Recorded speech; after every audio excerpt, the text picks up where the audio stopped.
ତ ଆଜି ସନ୍ଧ୍ୟାବେଳେ ଆମେ ଯାଇ କୋଉଠି ପହଞ୍ଚିଗଲୁ ସେଟା ଜାଣିବା ପାଇଁ ଭିଡ଼ିଓଟିକୁ ଲାଷ୍ଟ ପର୍ଯ୍ୟନ୍ତ ଦେଖନ୍ତୁ। ଜୟ ଜଗନ୍ନାଥ ସାଙ୍ଗମାନେ, କ'ଣ ସବୁ ଭଲ ତ? ସାଙ୍ଗମାନେ କଥା କିଛି ଏମିତି କି ତ ଆଜି ସକାଳୁ ଉଠୁ ଉଠୁ ବହୁତ ଲେଟ୍ ହେଇଯାଇଥିଲା, ତ ସେଥିପାଇଁ ଜଲ୍ଦି ଗାଧେଇ ପାଧେଇ ରେଡ଼ି ହେଇ ବାହାରି ପଡ଼ିଲି ମୁଁ କଲେଜକୁ। ତ କଲେଜ ଯିବା ଆଗରୁ କିଛି ନ ଖାଇଲେ କ'ଣ ହବ କି? ତ ଆଜି ଖାଇବାରେ ଥିଲା ସବୁ ଓଡ଼ିଆମାନଙ୍କର ପ୍ରିୟ ଖାଦ୍ୟ ପଖାଳ। ତ ପେଟେ ପଖାଳ ଖାଇଦେଇ ମୁଁ ମୋ ଗରୁଡ଼କୁ ଧରି ବାହାରି ପଡ଼ିଲି କଲେଜ। ତ କଲେଜରେ ଯାଇ ପହଞ୍ଚିଲା ବେଳକୁ ମୋର ସବୁ ସାଙ୍ଗମାନେ ପେଟ ପୂଜା କରିବାରେ ବ୍ୟସ୍ତ ଥିଲେ। ତ ଆଜି କଲେଜରେ ବ୍ରେକଫାଷ୍ଟରେ ହେଇଥିଲା ଉପମା ସହିତ ତରକାରୀ। ତ କ୍ଲାସ୍ ସାରିଦେଇ ଆମେ ସମସ୍ତେ ସିଗ୍ନେଚର ମାରି ରୁମ୍କୁ ପଳେଇ ଆସିଥିଲୁ। ତ ରୁମ୍କୁ ଆସିକି ମୁଁ ଦେଖେ ତ ମୋ ରୁମ୍ମେଟ୍ ବି ଆଜି ହୋଲି ଛୁଟି ସାରି ମେସ୍କୁ ପଳେଇ ଆସିଥିଲା। ତାପରେ ଆମେ ଦୁଇ ଜଣ ଉଷୁନା ଭାତ ସହିତ ବାଡ଼ିଆ ଡାଲମା ଖାଇଦେଲୁ। ଆଉ ଖାଇସାରିବା ପରେ ଆମେ ଦୁଇ ଜଣ ଟିକେ ରେଷ୍ଟ ନେଇ ବାହାରି ଆସିଥିଲୁ ମାର୍କେଟ। ଯେହେତୁ ଆମର କିଛି ଟିକେ ଗ୍ରୋସରୀ ଜିନିଷ କିଣିବାର ଥିଲା, ସେଥିପାଇଁ ଆମେ ମାର୍କେଟ ଆସିଥିଲୁ।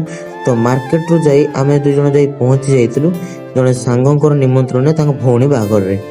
ଆଉ ବାହାଘର ଭୋଜି ଖାଇସାରି ଆମେ ଦୁଇ ଜଣ ସିଧା ଚାଲିଲୁ ଆମ ରୁମ୍କୁ। ତ ସାଙ୍ଗମାନେ ଆଜି ପାଇଁ ଏତିକି। ତ ଆଜିର ବ୍ଲଗ୍ଟି ଆପଣମାନଙ୍କୁ କେମିତି ଲାଗିଲା ମୋତେ କମେଣ୍ଟ ମାଧ୍ୟମରେ ନିହାତି ଜଣାଇବେ। ରହିଲି, ଜୟ ଜଗନ୍ନାଥ।